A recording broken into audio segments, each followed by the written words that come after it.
नमस्कार। आपको बता दूं सुप्रीम कोर्ट का एक ऐतिहासिक फैसला आया है। हालांकि आपको यहाँ हमारे देश में इच्छा मृत्यु वैध नहीं है। जी हाँ, इच्छा मृत्यु लग्जमबर्ग, नीदरलैंड, इन सभी देशों में आपको देखने को मिलेगा, लेकिन हमारे देश में ऐसा देखने को नहीं मिलता है।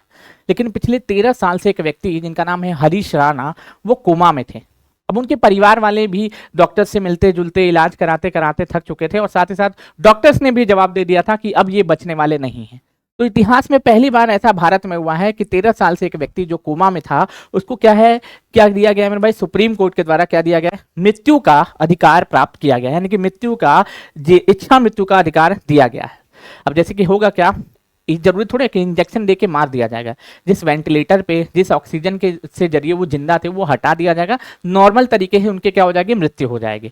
सुप्रीम कोर्ट के जजों का फैसला भी ये भी सुनाते हुए उनके भी हाथ कांप उठे थे, क्योंकि इस तरीके का भारत में ऐसा पहली बार हो रहा है। तो आइए इस न्यूज को हम लोग जानते हैं। सुप्रीम कोर्ट ने बुधवार को इच्छा मृत्यु के ऐतिहासिक फैसलों को सुनाया है।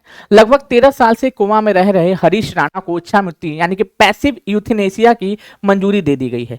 गाजियाबाद के रहने वाले हरीश कि लाइफ सिस्टम पर बेसिकली मैं बता दूं, ये बहुत अच्छे स्टूडेंट हुआ करते थे, बहुत अच्छे स्टूडेंट हुआ करते थे, पढ़ने के लिए में भी तेज हुआ करते थे। एक हादसे में क्या हो गया, तो ये जो है ये कोमा में चले गए। ठीक, तो यहाँ पे देख सकते हैं देश भर में यह पहला मामला आया है जिसमें जस्टिस जेबी पादरीवाला और जस्टिस केवी विश्वनाथन की बेंच ने, यानी कि 2 जजों की बेंच ने ये फैसला सुनाया है।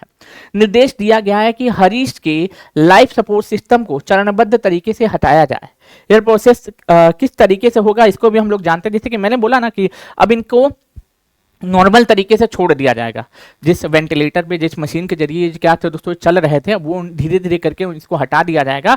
अब ये क्या करेंगे मेरे भाई, अपने जितना दिन बिना ऑक्सीजन के बिना वेंटिलेटर के इतना दिन जीवित रह सकते हैं उतना दिन जीवित रहेंगे और धीरे धीरे करके इनकी मृत्यु हो जाएगी। क्योंकि डॉक्टर ने भी बोल दिया कि इनका कोई ट्रीटमेंट नहीं है, इनका कोई इलाज नहीं है। हालांकि इनके माता पिता सभी दुखी हैं, डॉक्टर्स भी दुखी हैं, लॉयर्स भी हैं इनके साथ, उन्होंने भी चीज़ों को बताया। आप देख सकते हैं इनके पुत्र हैं लंबे समय से। ठीक है, फैसले पर पिता अशोक ने क्या कहा, हम इसके लिए लंबे समय से लड़ रहे थे। अभी का मामला तो है नहीं, बहुत लंबे समय से लड़ रहे थे और लड़ रहे थे। कौन सा माता पिता अपने बेटे के लिए ऐसा चाहेगा कि हम क्या है दोस्तों, हमारे बच्चे को इच्छा मृत्यु दी जाए? कोई नहीं चाहेगा, क्योंकि बच्चा तड़प रहा है, माता पिता तड़प रहे हैं, लोग तड़प रहे हैं। ठीक है, किसी की भी इच्छा नहीं होती कि भाई साहब किसी को मृत्यु दंड की सजा सुनाए। सुप्रीम कोर्ट के जजों के हाथ भी कांप उठे थे, उनके आंखों में भी आंसू आ चुके थे कि इतिहास में हम लोग ऐसा फैसला पहली बार सुना रहे हैं जिसमें किसी व्यक्ति को मारने का अधिकार हम लोग दे रहे हैं। हालांकि आर्टिकल नंबर 21 के तहत ये अधिकार दिया जाता है, सुप्रीम कोर्ट ने ये बताया। हरीश राणा, देखो हरीश हॉस्टल के 4थी मंजिल से गिरे थे, तब वे बिस्तर पर दिल्ली में जन्मे हरीश राणा चंडीगढ़ के पंजाब यूनिवर्सिटी के बीटेक की पढ़ाई करते थे। 2013 में वह हॉस्टल की 4थी मंजिल से गिर गए थे। इसकी वजह से पूरा शरीर उनको लकवा मार गया।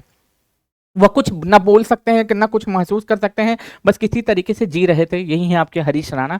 ठीक है, मैं प्रणाम करता हूं आपको। ठीक है, आपकी आत्मा को शांति मिले। अगर आप जब भी, बेसिकली हम तो नहीं चाहेंगे कि आप अभी के अभी मर जाएं, लेकिन हम फिर भी चाहेंगे कि जब भी आप इस दुनिया को छोड़ करके जाएं, ठीक है, आप वहाँ पे जो है आपकी आत्मा को शांति मिले, बस हम इतना ही चाहेंगे। क्योंकि इससे ज़्यादा हम कुछ कह भी नहीं सकते, इससे ज़्यादा हम कुछ बता भी नहीं सकते इनके बारे में खास तौर पे। ठीक, अभी हैं ये, कब तक रहेंगे नहीं बता, लेकिन सुप्रीम कोर्ट ने तो अपना फैसला सुना ही दिया है। और ऐसा पहली बार हो रहा है कि इतिहास में भारत में कोई व्यक्ति को क्या है, इच्छा मृत्यु की अनुमति दी गई है। मेरा आपसे प्रश्न है, ये किस अनुच्छेद के तहत दिया गया है? कमेंट करते हो आंसर बताइएगा। ये थोड़ा सा भावुक पल है आप सभी लोगों के लिए, हमारे लिए, कि हमारे देश में ऐसा होने जा रहा है। हालांकि लग्जमबर्ग, स्विट्जरलैंड, इन सभी जगह पे देखोगे, डेनमार्क, इन सभी जगह पे इच्छा मृत्यु वैध है, लेकिन हमारे यहाँ वैध नहीं है। ऐसा केस पहली बार आया है, इसलिए इतिहास में ये जो है न्यूज काफी ज्यादा चर्चा में। चलिए, तो आज के लिए बस इतना ही। पढ़ते रहिए, खुश रहिए, मस्त रहिए, मुस्कुराते रहिए, अपनी तैयारी को अच्छे से कंप्लीट करिए, अपने माता पिता के सपने को पूरा करिए। और फ्री में टेस्ट सीरीज अगर ज्वाइन करना है तो अभी क्या करें, द एजुकेशन वे के ऐप को डाउनलोड करें और अपनी तैयारी को अच्छे से कंप्लीट करें। बहुत